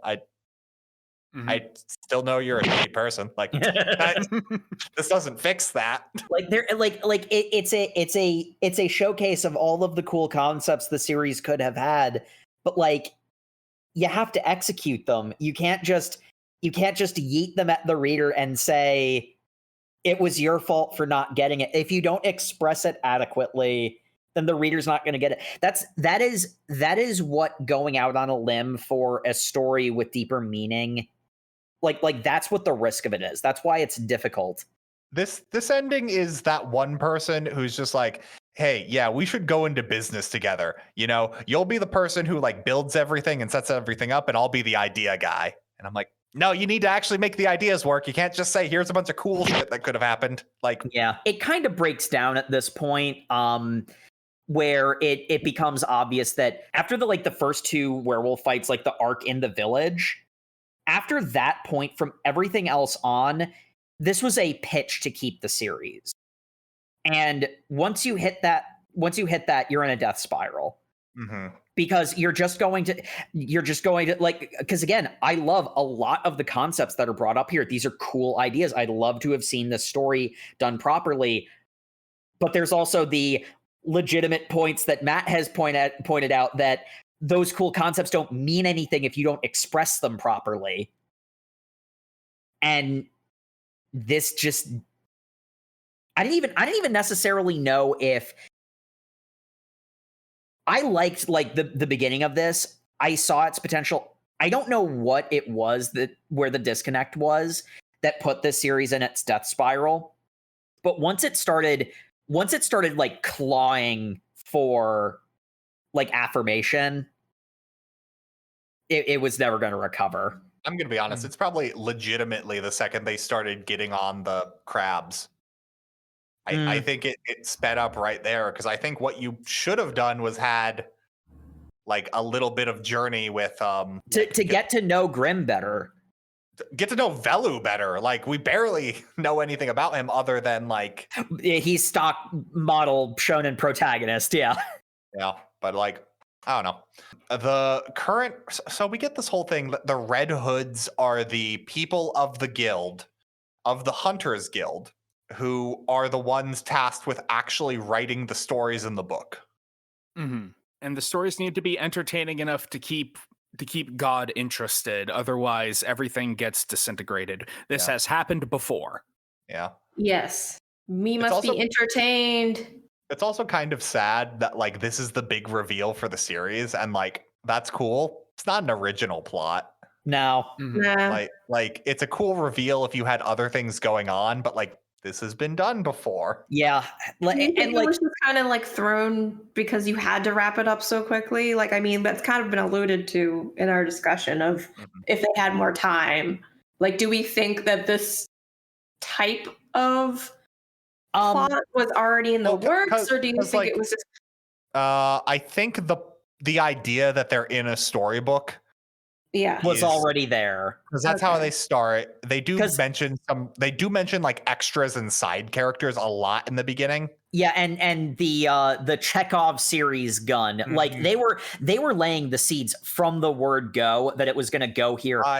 I love how they use that. Like that was when it was clever. Like actual work had been put into that. And that the werewolves could only be defeated by regular guns weren't strong enough. You needed to use a narrative device because to kill the werewolves. Because the werewolves are narrative creatures. They are. Yeah. And that's a cool idea. That actually leverages this well-worn concept in an interesting way. And I mean, not for nothing, the way that this story, as it is presented to us, works, it does end here. And it does end this way. But the way that you make it work is if you live in that universe with these hints that, like there's, like they're in a storybook, but like hints sprinkled throughout. But like you live in that universe and you get invested in that universe as its own universe, separate from the meta narrative of it also being a storybook. Because then the impact of Velu destroying the book in the end and that ending the story for the audience, but you know that their lives will continue on completely disconnected from our entertainment. That's a cool ending. But yeah, I'm not invested in that world because it's so short. I really liked that. I liked that part. There's a whole big thing where they're like, hey, boy, if you touch the book, it can also kill you. And then Grimm turns the book into a gun. Yeah. By somehow the Red Hood merges the book's universe writing powers with Velu's universe degrading powers to make a gun that is no longer destroying the universe if Velu touches it. He just needs to shoot Geppetto for some reason. To break the puppet strings, I guess. They never explain Geppetto's book magic, by the way. They just say he stole 2 pages of the book and now he can reality warp without the book. And he's a comedian. He needed to wait until his pages could start taking effect, which that seems to imply it works by Death Note rules, where the book is like telling itself and they finally got to the page he has. Except he does a bunch of bullshit that seems to imply that's not how it works. Mm-hmm. Yeah, and boy, if this had enough time to develop these ideas and actually build into them. It's also clear, like, the mangaka didn't have all this background done because they're like, yeah, and then the book wound up in the island underneath the ground, because that's how Grimm gets here, is Debonair uses her full power because we need to show that off to go 6,100 degrees Celsius beam that Cinderella focuses. I wanted to mention that. Yeah. Here's another case where I get I get really frustrated with the series because it's like I love the scene with Debonair and Cinderella interacting. That's good really character writing. I really like that because Cinderella, upon realizing what Geppetto, I mean Horlock, I mean the mayor's plan is. I love when she's explaining who that guy is. It's like, it was a sorcerer named Hex Horlock, although that's probably a fake name. I'm like, we get it. You're right. Like, I'm a dumb dummy who doesn't respect a true genius's work, I guess. She's like, look, I signed up for I signed up for anarchy, not nihilism. I don't want the world to actually disintegrate. I was expecting to be able to have fun in the guild-free world, not be reduced to the nothingness. Yeah, and I mean, like, even with how little page time Cinderella has, she's also a relatively stock character, but she's well characterized in that space. And her, like her willingness to go to and humble herself before a person that she wronged but knows she needs the help of. And Debonair actually is probably one of the characters who had the right amount of page time to be adequately characterized, because her sort of like, you know, gruff but like, yeah, I'm gonna not fun rib you about how much I hate you, but yeah, we'll go do the thing. You know, you don't have to bow, but I won't stop you. Sort of like interplay that they have is really well done. It makes me wish that the series didn't implode on itself, because at least some of the problems here are completely self-inflicted. Like, I hate to put it that way, because I really love the concepts here, but some of the execution isn't just because it got canceled. Some of the execution is because it's trying too hard to go too fast. Clearly what you should have done is honed it in. You should have reined in your vision to be more marketable, which clearly, if they were possible to do that, you might have done that earlier. So this is weird. So basically, he's given the choice of, hey, the mayor doesn't want this, because we get revealed this whole thing. This is the 7th iteration of the world, because each time the Hunters Guild tries to get rid of werewolves, the first time they had the book, they just flat out said werewolves don't exist. That killed all humans, because werewolves are intrinsically a part of humanity. You can't separate the light from the dark, or you can't separate the shadow from the light. Yes. So I thought that was very poetic. So they've been like, basically playing with genie wishes of like, well, it's not technically getting rid of them, but what if I know on this iteration, what if we like have medical researchers and we're trying to cure the werewolf disease? Is that cool? Will that work? I do love how Red Hood in this is just like, I'm gonna be honest, I don't know. I'm just kind of hoping this works. I'm out of ideas. I'm kind of cool with the fact the old man wants to end the world. What iteration of humanity was this? Number 7, you said? Yeah. 1, 2, 3, 4, 5, 6. Red Hood is the 7th work this person did, according to this Wikipedia page. Oh my Damn. god. Kawaguchi. I give you props for that one. That's funny. Yeah. That's funny, but honestly, I think we've found and I mean, like, again, I don't want to be too critical because I see a lot of talent here, but I think we've finally found a mangaka more petty than Akira Toriyama. Or not Akira Toriyama, more petty than Kazuki Takahashi. I was about to say, God. Akira Toriyama does not give 2 hits if you say Dragon Ball's not good. He's just like, I got my money. Yeah, he's like, and I'm counting the Benjamins now, so. But yeah, that. Well, honestly, both of them have their moments of petty, but yeah, this is like, come on. This is. I mean, it's part of, well, until they got that bad news, but they were obviously trying to do something with their brand.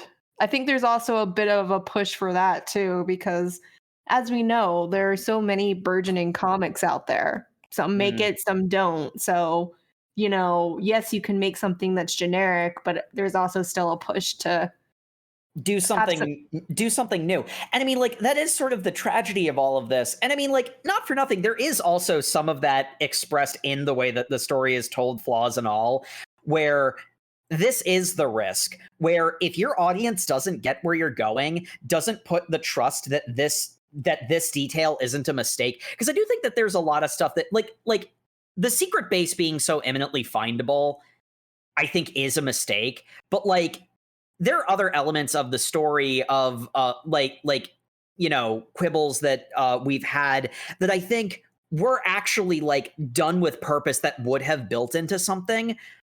But if you can't convince your audience that this isn't a mistake, it's done on purpose, this is what's going to happen to your series. It is going to get cut short.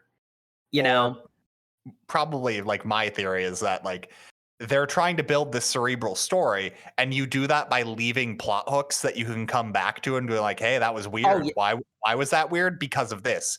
But when you run out of time and you don't close up those plot hooks, they are mistakes. They are just mistakes because you never address them. Yeah. And I do think in a lot of ways that this is written like a lot of other shonens, where there is a core concept and a theme and a general like plot trajectory, but the story is written arc by arc.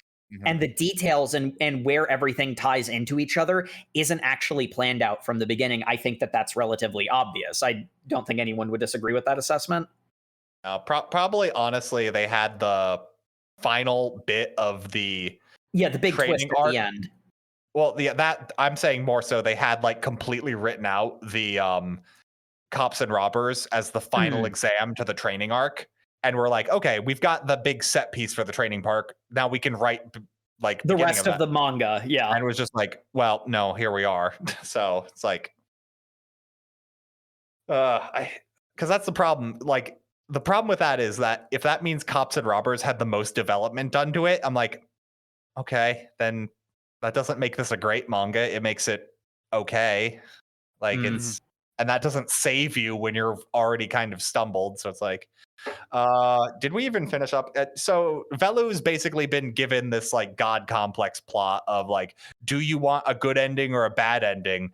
The old man is basically, I just want any ending at all. And Velu's just like, fuck you. I'm not making any choice you want because no. I'm not making any ending. Yes. Everyone can be a main character. I am no savior. And I'm like, that's a cool idea. It lost me there. It lost me there because it was because it wasn't adequate. It wasn't adequately developed. It was too hammy.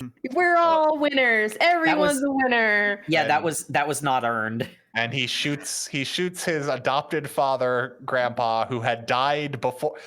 So his body's on the ground, right? I think so. I Yeah. forget. There are bones on the ground. Yeah, There's an okay, yeah. argument to be made that those weren't his bones. He used another person's corpse. You know, this guy. I This guy believe would. it. Yeah, he'd have done that. But so yeah, he kills him, and with that, the method of controlling fate disappears. Oh, because the Red Hood retired. He's like, I'm done existing now. All right, I'm sick of this. Here's the book and here's the hood, kid. Have fun. Here's the hood. You're a real Konoha ninja now. All right, I guess we're going to go exterminate werewolves then. And then they go off into an unwritten future. Except an epilogue exists where they come back and view the characters 1 year later. Is there an epilogue? Yes, there is. It's in the print version. It wasn't on the Shonen Jump app. Yeah, it's not on the Shonen Jump app, but I found it just for completion's sake to see if they revealed anything else since we're talking about it. It is the most page-filling bullshit. It is literally a year in the future. Big Joe is now just going by Klenanon because he's learned to forgive himself, because apparently Big Joe was his fake name, I guess. He's hanging out with a character who was probably also in the tournament arc. I don't remember any of them. Big Joe is the only one who gets any kind of characterization. Technically, the priest lady gets some characterization because she's just like, yes, don't you know loving your god gives you superpowers? Don't you mean a witch? You must mean a witch. That's what exists in our setting. No, it was a god. And then it was never clarified what she meant.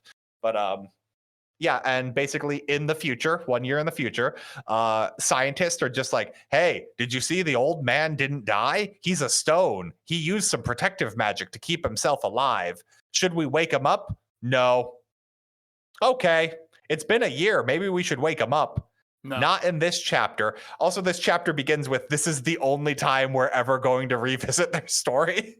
Like, there's just a page of words. We cut to Velu and Grimm hunting another witch who looks almost identical to Cinderella but has different powers, and a werewolf who's a boy are eating people, and they get like beaten up by the two of them, and they have to go like, wait, hold up, we can't kill them. The Hunters Guild has said we don't kill witches anymore. Also, I'm Velu. We shouldn't kill werewolves anymore because we need their blood to make a cure. Oh, nope, the werewolf ate the witch. Well, gotta murder him. And then Velu murders the werewolf to cut the witch out. And she's just like, why would you save me? I was killing people. And he's just like, hey, you know how fate's fucked up and the world's fucked up? We need to collect all the magic users we can and press them into servitude. What? I'm sorry, is this the better future? We don't kill people, we enslave them? Nope, it ends right here. Okay, cool. That doesn't fix any of the problems. Nope, and it just kind of ruins the ending where it's like we're going into an unwritten future, except we see the future. And it's bad. Also, the mayor's still alive, despite the fact they're never coming back to the plot, and it does nothing. Yo, Angelo. It's so dumb. It is clearly just because you can't print a third volume of manga with only 2 chapters in it. That is a pity. Throughout all of our talking, we've gone through 2 of the discussion questions I had, which I really should have expected. Mm-hmm. So let's wrap this up and stick with just the classic. Favorite character and favorite fight. There actually were a fair number of fights in this. Are there? Kind of. Oh, God. There were a good number of fights in this. Yeah, there were conflicts. I like Grimm, big titty, big thigh, big cool hunter lady, tall hunter, blonde, arf, woof. There you go. Thick thighs save lives. Thick thighs save lives. What if Samus had bigger tits? There it is. I was waiting for it. You just want to see her in the power suit. We all know. What if Samus had more massive milkers? I appreciate how Grimm wears a button-up dress shirt, so she's got that overhang you get. Yes, bless. That's the good shit right there. I was just appreciating it artistically, but clearly that's also a fetish, I guess. Saved all that for the end. Favorite fight when Grim hit that one guy on the head with the bell. That was funny. I really like that one. I don't know, the cool monster designs made the fights in this kind of incomprehensible because everything was a non-Euclidean shape. So that was my favorite because it had the clearest line of action that I was able to follow, and it did a big wallop. Yeah, Jay, how about you? Favorite character, favorite fight? So favorite fight would have to be Cops and Robbers because ostensibly that was the most exciting part of the story for me. This is going to be a rare one. I do not have a favorite character. Not unfair for this. Yeah. I really don't. I wanted to say that I was gravitating towards Velu, and then they disappointed me. So, yeah, this plot happened. All right, Jacob, how about you? Favorite character is pretty easy for me. Despite how little time she spent on page, Cinderella, I feel, was very well characterized. I think she was one of the stronger characters because, like, page time relative to character growth. She actually got to have an emotional arc. She had a genuine emotional arc, but I mean more so like you understand her personality better than a lot of the other characters. Like Grim was well enough characterized, and Debonair was really well characterized. Velu was well characterized in the sense that he's a stock factory model shonen protag, and quite frankly, I like that character who is empathy before logic, mostly because I think empathy is something that the world could do more of, not less. The character who is the most complete character relative to how much time they spent on page, I feel, is Cinderella. And she's a character who had an emotional arc that felt natural and genuine, as opposed to, I like the concept with Big Joe, but the execution was kind of ruined it. Whereas I think it was pulled off with Cinderella. As for favorite fight, I'm gonna say Velu versus Slim, dumb as opposed to dumber, because that I think expressed the potential of the puzzle box fight aspect that the series could have had as one of its like key selling features. I think there was some issue. I will say part of it was I was reading it very quickly and a little bit sleep deprived, so there were like I missed the thing about the letter that ruins that, because otherwise I loved that, and that just ruins my enjoyment of it. But some of the paneling I don't think was spectacular. Again, in concept, I love the Cops and Robbers idea, but a lot of the fights felt rushed. But I think that like that second werewolf fight, the series had hit the stride it could have had, and I thought it was good use of like the established powers and tools within the setting. Good choices. And Matt. So favorite character is kind of weird. Normally I like characters who've got the kind of like their power is they actually are just kind of like pits where things go to die. Like magical energy doesn't affect them. Too bad that's not part of Velu's character at all. It gets shouted at you in the last 2 chapters. So he's just kind of generic then. To be fair, Grimm's also kind of generic. Debonair is also just a hothead. So it's like the sexy ladies are just pretty one-note characters. Yeah. Businessman's pretty good. I'd like. Oh no! Slime, mold guy. I like mold guy. Yeah. I like mold guy. Mold guy's got some fun bits at the end because he's just like, wait, werewolves are a disease? I could try and cure that with my slimes. Oh nope, they're doing some meta nonsense. Well, I'm just gonna not exist in this plot anymore. Hey, nurse girl, you want to like be flirted with? I guess that's what's happening. I don't know. So I guess Slime Guy's pretty cool. Then favorite fight, do I go with Businessman versus Slime Guy because he's in it? Now I'm gonna go with the initial fight against Granny Werewolf because I thought that was really cool. Like that's got that was a weird fun one. esoteria. It's got the Wile E. Coyote ending of like, oh no, you tied up my heart in a bomb. Wah wah. Yeah. Womp womp. It has the weird thing about because she's an old lady, she doesn't have teeth. She doesn't have any teeth in her werewolf form, which implies some things, but we don't know. Maybe she recently turned into a werewolf, so she can't regrow things that don't exist. I don't know. Who knows? Mhm. The problem is her not having teeth is a clue for the mystery. So Yeah. whatever. But yeah, I'll go with those. All right.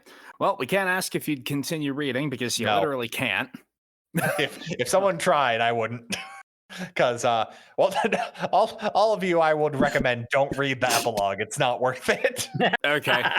Fair. I shan't then. I will not do that. I guess a way that I could frame it, if this epilogue notwithstanding, it does technically end in an open-ended context. It could be continued. I think that goes against the point of the story, but there you have it. Alternatively, if this were to be like tried again, I definitely give it another shot if it were like rebooted. But in all honesty, not all of this was because the series got canceled. Not all of the stumbling was because the series got canceled. It's just once there was that threat, like it stumbled, that threat was leveled over its head, and from there on it just face planted. I wouldn't have much faith in a reboot unless it really wowed me, like with its opening chapters. I'd give it a shot, but it'd be on thin ice from the start. Same, basically. It's a shame that so much cool potential in world design and monster design and whatnot can fall by the wayside. But such is life, you know. That's the risk of that's the risk of individuality to considering how similar this is to Shonen Shoujo. There's a shocking amount of similarity between those two series. I'm gonna say when your artistic strengths are very clearly like weird esoteric monsters and like fantastic creatures, maybe doing an entire arc of a bunch of human people fighting in a gray metal box isn't the best call. No, really a terrible idea. Yeah. Well, thank you everyone once again for tuning in to the Over Manga Cast. As always, you can find us on all of your social medias where we are at Over Manga Cast, Facebook, Twitter, Instagram, Hermit Crab Shell Phone. Oh, wait, that's a One Piece thing, isn't it? No, wait, those are snails. And Mushi. We are also on YouTube. You can like, comment, and subscribe. The episodes are on a 2-week delay there, but we also have overmangacast.com where you can also comment on individual episodes. And we're all up to date there, so you can check out all of our backlog. If you're listening to this on YouTube right now and you've made it to this point, go ahead, leave a comment down there. Say hi. Hi. Hello. If you'd like a better way of getting in contact with us that we'd prefer, we like reviews in all forums on any of your podcasting choices, Apple, iPod, stuff, wherever it is. Also, if you want to email us, you can do so over mangacast@gmail.com. We appreciate any and all just feedback, things you'd like us to read, or just, saying you think we're cool. We need to keep your ears on us or we'll fade from existence. Yeah. And make sure to tune in next week where we are going to be returning to the wonderful world of Dr. Stone. Who's ready for more hot people science? Hot people science, the best kind of science. Weird science. We're going to be reading chapters 13 through 33, so read that if you're keeping up with the show, and we'll see you next Thursday. Good night, everybody. Good night. Good night, everybody. Did you enjoy that, dear listeners, you capricious gods? Have we entertained you? Please. Cutting him here.